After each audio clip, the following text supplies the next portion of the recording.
দিনটা আমাদের কাছে খুবই বিশেষ একটা দিন, কারণ আজকে আমার একমাত্র বোনপো প্রথমবারের জন্য ভাত খাবে। যদিও ভাত খাচ্ছে ইংরেজি তারিখ অনুযায়ী 5 মাসের মধ্যে, তবু ওই রিচুয়াল ওয়াইজ ও 6টা চাঁদ পেয়ে গেছে।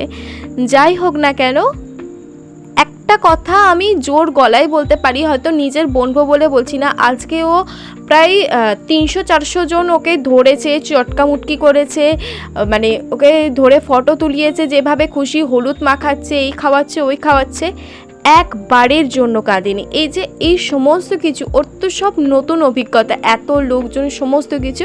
আর যাই হোক, এটা হচ্ছে আমার সকালবেলার লুক, আর এটা ছিল আমার দুপুরবেলার লুক।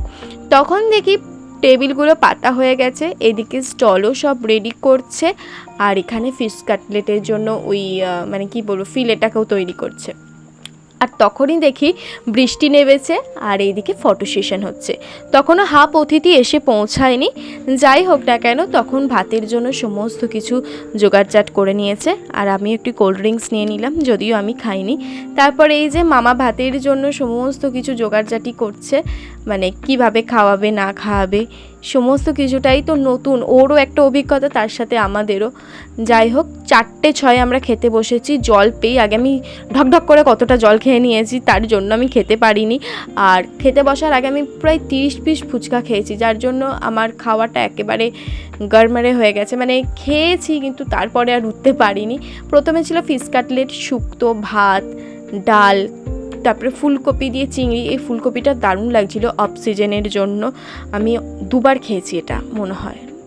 হ্যাঁ, তারপরে ছিল মটন, আর আমরা তো মটন খাই না, আমার একটা দিদি খেয়েছিল, তার থেকে ভিডিওটা নিলাম।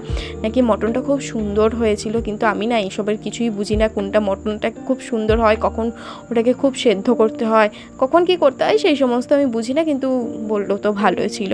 আর আমরা খেয়েছিলাম চিকেন। তারপরে অ্যাজ ইউজুয়াল চাটনি, পাঁপড়, মিষ্টি, আইসক্রিম, এই সমস্ত খেয়ে আমরা 4:30টার সময় খাওয়াটাকে শেষ করলাম, দুপুরের খাবার। পরের অত দিনের প্রস্তুতি ওই একটা বেলার মধ্যে শেষ হয়ে গেল। সমস্ত লোকের এবার বাড়ি যাওয়ার পালা পড়েছে। তো আবার আসবো অন্য কোনো ভিডিওতে। আজকের মতন বাই বাই।